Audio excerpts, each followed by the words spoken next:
Len Hutton believed any England team visiting Australia had to be 25% better than their opponents to stand a chance. The conditions and the heat, he felt, were loaded against visitors from damper climes and he had no time for the local umpires. Several decades on, Hutton's back-of-a-card calculation still rings true, and it is a reminder of the challenge that awaits Joe Root and his team as they seek to regain the Ashes they lost 4 years ago. Since the Second World War, England have won only 5 series down under, and won. The 5-1 victory under Mike Brearley in 1978-79, was assisted by Australian defections to Kerry Packer.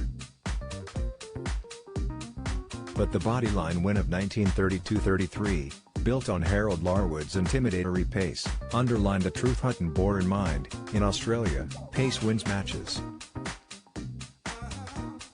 In 1954-55, he had Frank Tyson at his disposal and won 3-1.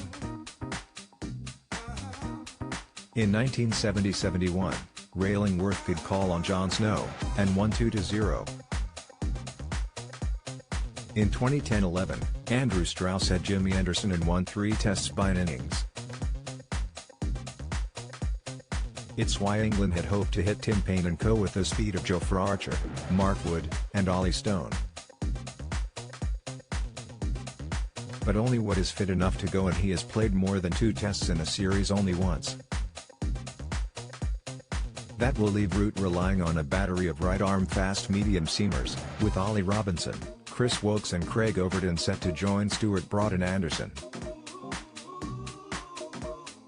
There is the added complication of whether to play both veterans in the same games.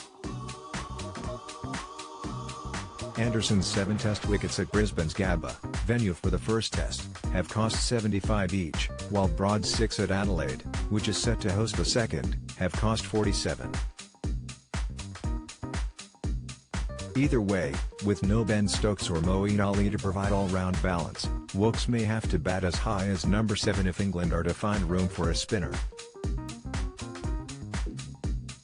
That is likely to be either left-armer Jack Leach, who is a gritty lower-order batsman, or possibly leg spinner Matt Parkinson, who is a rabbit.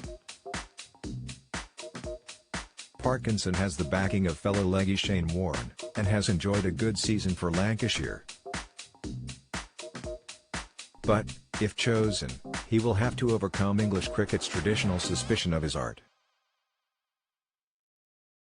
Alternatively, if Woakes at number 7 causes worries about the length of the tail, England may leave spin duties in the hands of Root.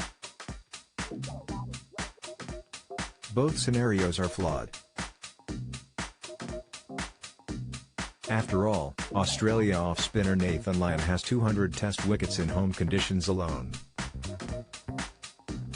The batting is both stronger than it was halfway through the series against India and yet worryingly fragile.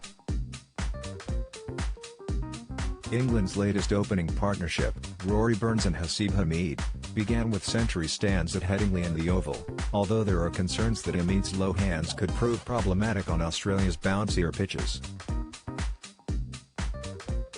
David Malan, who, along with Johnny Barstow, will be the only England batsman in the party to have scored a Test 100 in Australia, offers experience in his second coming at this level. At long last, the Test team may have found a steady top 3. But without Stokes, the over-reliance on Root is frightening. While he has 23 Test hundreds, the rest of the squad, which looks set to include Joseph Buttler, are likely to have 15 between them. 11 years ago, Strauss's top 7 had career averages of more than 40, or near enough, and racked up 517 for 1 at Brisbane, 620 for 5 at Adelaide and 644 at Sydney.